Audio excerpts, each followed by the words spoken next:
This talk is sort of like a continuation to the keynote that Vijay gave this morning.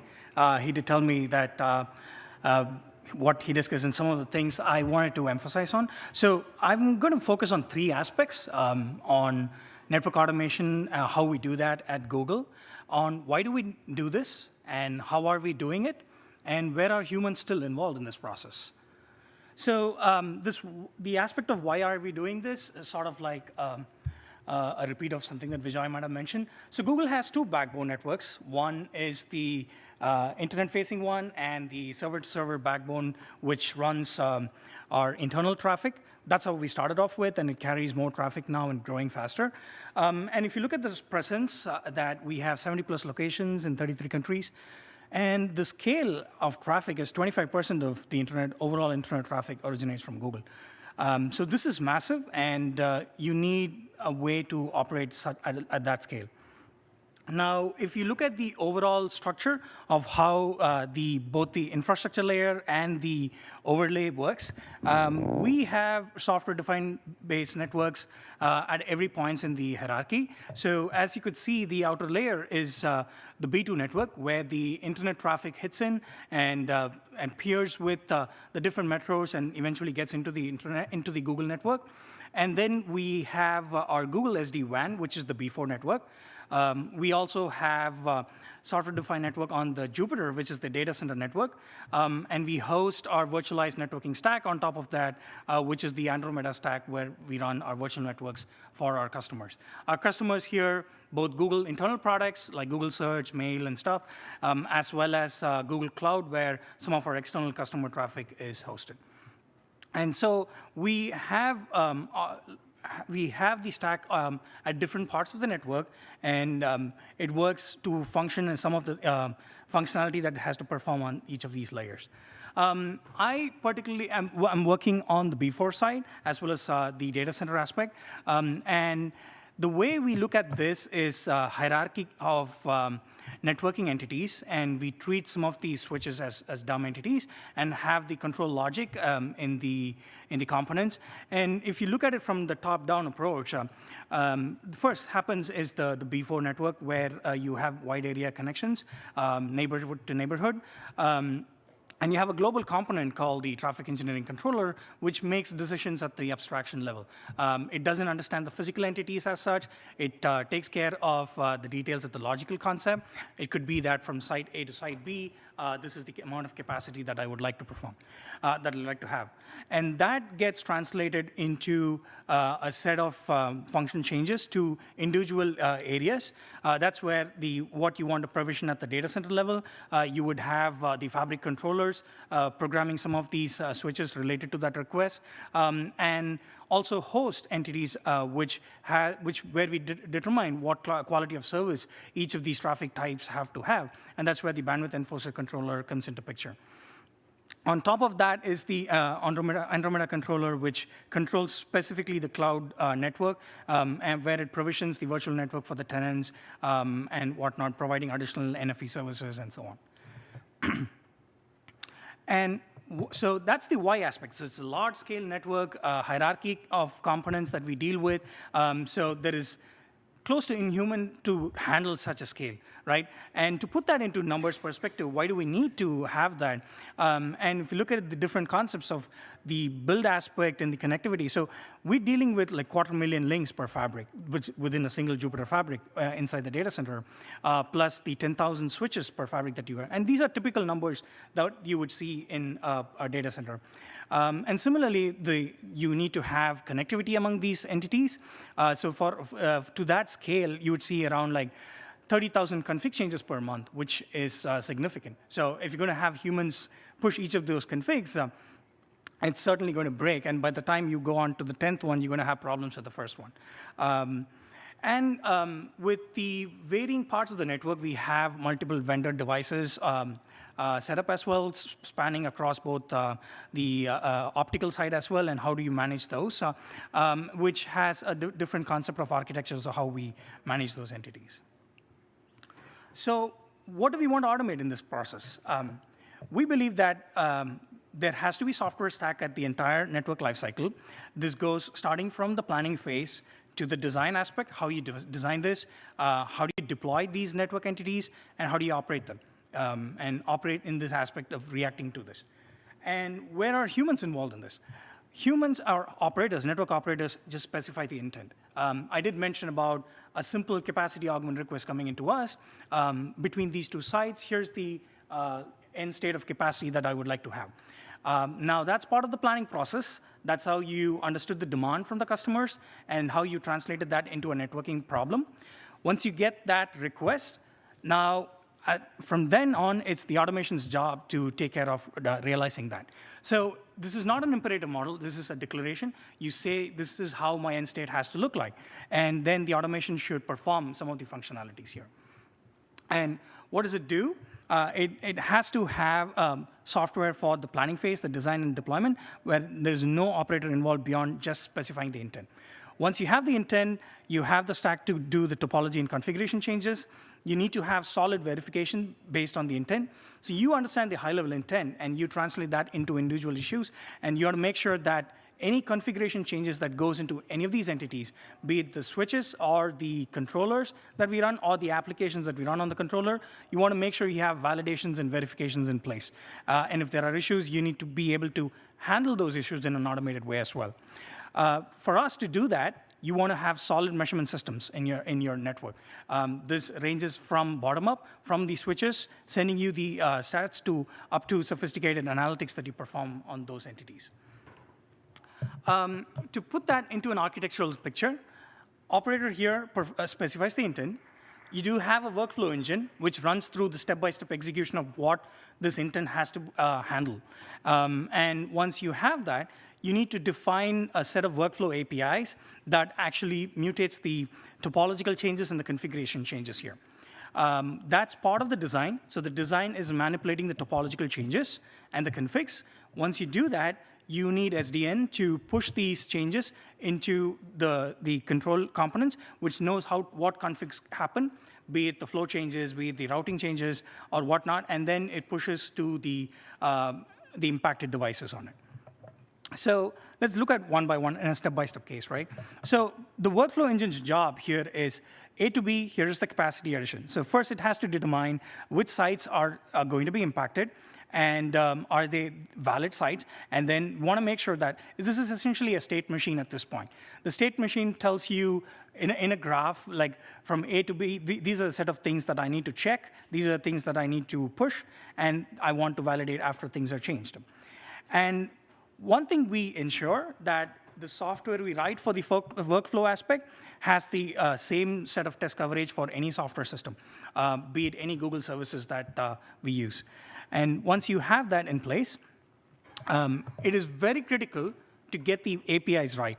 And the reason that is the case is you're going to end up in circles on determining what is the right set of abstractions you want to define on how the high-level workflow talks to your software component. So, and the key here is to have transactional APIs. Transactional APIs guarantee certain computer science properties, asset properties, that you want to ensure for every call from your high level to the changes that you manipulate. And the reason you want to do that is if you don't get that right, you're going to complicate things on your software, and it's going to be very hard to maintain. You've switched the problem from managing your network to managing your software. So getting that right is the critical piece in this overall puzzle. And once the way these intents are going to be expressed is the set of changes that you've done for your topology. And some of the things you want to consider is not to parse string parsing of some of these attributes. You want to have well-defined formats that you can call through these APIs. And you don't want to put any business logic hidden into the software stack. As I did mention that, like how hard, network updates are very hard to handle. Similarly, if you make software complex, that's going to be a bigger problem. And then migrating to newer stacks is going to be even more concerning. Just to reiterate that, don't ensure that you don't have any non-transactional APIs in place for this. How do you represent topology? This is this is something that Google has spent quite a bit of time in getting it right, and we've got it right. So and some of you might know about the OpenConfig Consortium. This touches the config part. So OpenConfig is a standard way of providing vendor-neutral configuration models. The underneath that you have is the Yang data modeling, and which supports gRPC as the transport between the control components and your devices, where you can specify how your BGP routing policies, MPLS, ISIS, or all the networking protocols, how you want to specify those configs. And you also want to encode some of the op state models into it. For the SDN topology way, what we call this as unified network model to represent your topology. This is based off Google's protocol buffers, and this is the internal scheme of how we define our network. And what it has information about everything related to layer 0, 1, 2, 3. And so let's take an example, right? So in the case of a simple metro between A and B, that's a high level, right? It's the abstraction level. There is a link that spans across continents, and you have two entities that are connected to this. This has to be represented as individual entities. This is essentially an entity relationship model, or the relational database model. Because what you want to have is to codify or have the logic or relationship between how these entities have. So if you take a device, let's say it's a router or a switch, how many ports does that have? How many interfaces that spans across this? Are they physical? Are they logical? And then what is the other end of this port? And what does the device that it connects to? You just want to specify that entirely, and all the attributes of these individual things is also going to be represented in the topology. The thing I mentioned about attributes are what is the port speed? What is the media type that you've specified, everything, right? Now, here, we did figure out whether a graph processing system could help. You can treat your topology as a graph and then do graph manipulations. It turns out that at a large scale, if you want to do it, graph traversals are going to have some scaling limits, and the duration that it takes to manipulate these graphs might have issues compared to having a relationship where you have a database-based model where you can manipulate some of these changes into this topology. And why are we codifying all these or representing all these information in the topology? Because we want automation to manipulate these. There should be no humans involved in creating any of these or changing these or even reading this. Although we do allow humans to read this or visualize how the topology looks like, you actually don't want them going messing around this. This is internal details of the software. You represented it, and you allow automation to take care of changing these. So we saw that the workflow engine gives you the step-by-step instruction, how things has to go for the high-level intent. We've specified the workflow API, which is transactions, which says that here's the change. I'm adding extra 250 gig of capacity between A and B. Go make changes to this port between these two devices at these ports. So that's the topological change. Once it's reflected in the topology, you want to generate configs associated with that topological changes. And once you have those config generation, I'll show it in the next slide, you want to securely transport that full config to these network elements. And this is where we use OpenConfig to interact with some of the vendor devices and also some of the entities that we have within our Jupyter data center network, as well as the backbone network here. The way the config generation happens, so we got the topology. Let's say you define some of the policies. Ideally, these policies are maintained. These are supposed to be things that don't change as dynamic as how your topology is. Remember, changes are very dynamic because the scale at which the network evolves, topology is going to change every day. But some of these rules doesn't change. We do have manipulations of the rules, but not to the dynamic nature of how the topology evolves.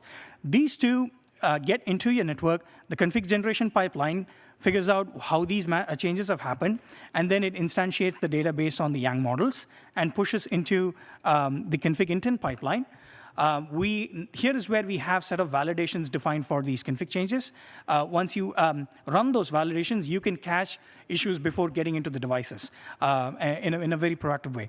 And if the validations pass, you then push it to the vendor devices there.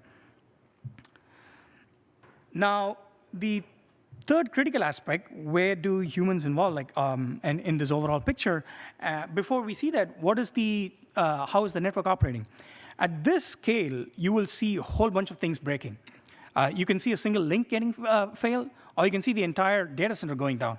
Let's say there's a natural disaster or something, the entire data center though. So you want to build your network reliable in a way that you can handle any of these failures, individual failures or a combination of these. So you should build first to understand which components fail and how do you react to those components. So these two aspects are very, very critical to handle some of the failure nature of this. The other aspect is when you build your network, you want to ensure that whatever you're promising as SLAs to your customers, you have that reliability in your network. Even if a portion of the network goes down, the impact should not be seen to your tenants that are hosted on the cloud or to any other internal customers in this case. So are failures the main reason? Like, is there like a natural disaster the main reason? Probably not. So why do failures happen? 70% of the failures, and we did this assessment, there's a paper on this, was published in SICOM in 2016, you can take a look at it. 70% of the failures happen when a management operation is in progress, when you're actually evolving the network due to some of the changes that you're pushing. And it could also be some unrelated changes. So if there are two failure events happening at the same time, it's really hard to correlate what are the overall impact for your network and then root cause it to back at like what exactly caused this issue, right? And if this was if it was initiated by a human change, it's even more harder to track it. And it's a no blame game here, right? You don't want to blame the humans for making mistakes, but what you want to do is you want automation to catch some of those and react in a more softer way that you can able to handle some of these failures here. And we also did an assessment of how long do these failures last, and we saw that of the wide ranging of failures and the failure types that we've seen, around 80% of failures happen between 10 to 100 minutes of duration. Single outage can actually bring down, it can consume your SLO budget, and you might eventually have an impact on the customer side. But you want to make sure that you remediate that faster, and you can have faster, what do you say, like a process that you can actually fix those failures in a much faster way. So in order to do that, once you've pushed the configs, you want to get excellent telemetry process here. We have knobs at every host in our system, plus at every networking component in our network. And imagine the scale of components that we talked about. We need to get data from each of these components streamed back to us. And once you get all those data, and let's say if there is a failure, the workflow has to take a step on how to act on those failures. The way we get this data, we've moved away from the SNMP world of monitoring these networks or requesting what happened every 10 seconds and getting the data back. We've adopted a framework, the streaming telemetry framework in via the OpenConfig. What this essentially does is have the publish subscribe model. That's the fundamental way of getting this data. And unlike legacy way of having centralized controllers which collect all this data, this is again a distributed systems problem.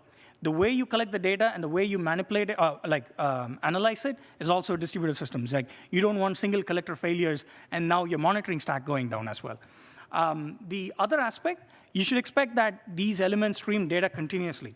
The amount of bulk of data that you collect, you should be able to handle the storage aspect of it, and the latency in processing those data is also very critical, right? What are the type of telemetry events we see? So we collect stats at every 10 seconds from each of the entities. That's the bulk of time series data. So you have an analytical pipeline that processes time series data. You have events, event-driven updates from some of these failures in some sense. And if it's not the user that's going to request what's happening in particular portion of the network, it's the automation now asking or reacting to the failures and requesting additional information here. And that's, in some sense, supporting the request response for the failures. Once you get that information and you have a processing engine, you need to react to this. So how do you react? You determine the right set of actions to proceed further. The right set of actions could be one of this. As I've stated here, the network changes are automatically halted. You've deemed that this is not safe for us to proceed any further. That's where you're stopping the free train of automation causing more issues. And you want to roll back if the network displays unintended behavior. Now, if you know for sure that I'm not going to recover from this particular failure. There's no way that automation can proceed and cause more damages. So you should be able to, or your analysis should be able to, smart enough to catch that and then halt any executions. At that point, you would want to involve humans to take the subject matter expertise to figure out what is that we can do to then instruct, again, by intent to the workflow engine, here's the next set of action. Now, what we're doing is we are not going to stop the end-to-end requests, A to B, this is the capacity addition. We want to continue with the process. We want to deliver that capacity that the customer requested. Once you have fixed the issue, you need a way to continue your work and take it to completion. And it's the job of that state machine, represented in the workflow engine, to continue that execution and finish the rollout over here. I am over time, and I'm sure this takeaway was, Vijay did cover it, but I'm going to reiterate that changes are common. You would expect that every minute, and you should, and your software system should expect that.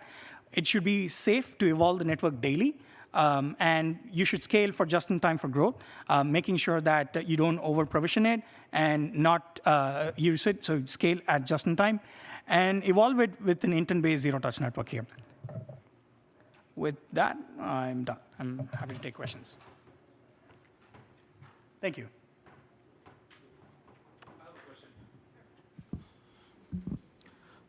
Thank you for the talk. It really is very enlightening from that perspective. The question I have is really from network convergence side of things. Now, your automation is taking care of a particular fault, and because of that fault in the network, maybe it will take some corrective actions. While it is doing that, and you're trying to implement and mutate your graph, you will be encountering certain convergence time because of all the protocols that you may have implemented. How are you dealing with faults that occur, or maybe some error conditions when you hit a substantially large convergence time, which is not tolerable by your application? How are you getting out of that situation? So if you have not converged your state yet, automation is not done with that step. So remember, these are transactional APIs that I did mention, right? You expect the convergence to happen before you even proceed with the next step. The transactional API is not a single-step process. I'm saying that like a single CLI command that you execute, right? It's a bulk of operation information that you send as a single API request. And you expect it's an all or none. So one of the properties that transactional APIs gives you is the atomicity of the operation. If it fails, everything fails. If it passes, everything passes. So that's the guarantee you get, right? So if at a particular step you expect convergence to happen, you would have to wait for that to happen before you even proceed. Any additional steps that you take before convergence is going to cause more issues for you. Thank you.